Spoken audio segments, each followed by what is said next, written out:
Hello, my dear students. How are you all? A very lovely good morning to all of you. I hope you all are safe. Today we'll do science. I hope the explained content was clear to you. And we'll continue further with the components of food. One last nutrient is left, that is mineral. What are minerals? They are inorganic salts that contain chemical elements. There are different types like calcium, iron, iodine, phosphorus, sodium, fluorine, and we consume it in a very small amount. And each one is essential for the proper growth of the body and to maintain better and good health. So the first type of mineral is calcium and phosphorus. They are essential for the proper formation of bones. And if I'll talk about calcium, it is needed for the clotting of blood in case of any injury, in case of accidents. And the second one is sodium and potassium. They help to maintain the balance of water in the body. And if I'll talk about sodium, it is needed for the transmission of messages in the nervous system, in the brain, and for the contraction of muscles. And the next one is iodine. It is needed for the normal functioning of thyroid gland. It is present in our neck, and if we won't be consuming iodine in a good amount, we can suffer with a disease called goiter, and it is very dangerous. The next one is iron. It is needed for the formation of hemoglobin. The protein I have told you, which is present in our blood, if we consume large amount of iron, our hemoglobin will not get reduced. See, I have given one chart for you all. It is also present in your book, table 2.3. It is about the types of minerals and why do we need it. Why we need calcium, why do we need iodine, phosphorus, and the deficiency symptoms if we will not consume it in a proper amount. What are the deficiency we are facing, and what are the food sources from where we are getting this kind of minerals. And the next, what is dietary fibers? We get dietary fibers from the vegetable, whole grain pulses, and fresh fruits. Students, the dietary fibers do not provide any of the nutrient. Therefore, the dietary fibers are said to form roughage. What are roughage?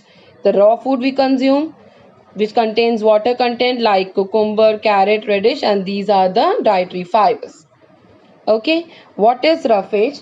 Roughage help us to retain water in the body and makes our digestive system very easier by adding bulk to the food. And roughage also help us to prevent constipation, and it reduces excess of acidity in the stomach. And the next topic is water, which is very important. Water is not considered as a nutrient, but it is very essential for our life, as you already know it. It helps to maintain the body temperature. It helps in the removal of waste from the body, like in the form of urine and sweat, as we are starting it from class 2. Okay, it helps to absorb nutrients. As we all know, we get most of the water required with the tea, cold drink, milk. Are these only things we are getting water from? How can we forget the fruits and vegetables? If we talk about grapes, they are very rich in water content. They contain more than 50% of their weight as water.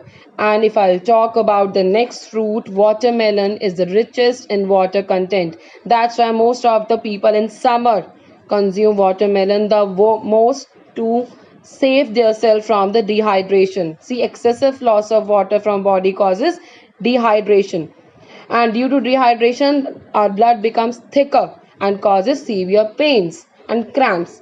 See, if we are facing dehydration, we can take 200 ml of water and we can add a spoon of sugar and just a small amount of salt. Thus this is called as rehydration. Now, the next topic is balanced diet. The food we take every day, like dal, chapati, rice, curd, and vegetables, they are known as balanced diet. Balanced diet give us the energy we require. They repair the damaged cells or the tissues in our body. See, this is the chart I have given, the food circle showing different components of the balanced diet. These are the materials required for the proper growth and reproduction if we are taking the balanced diet in a convenient amount. And this is the chart for the proper lunch and dinner for the male and female, that how much diet we should consume in a day for an adult, for the male and the female. I hope the concept is clear. Thank you so much. Bye. Take care.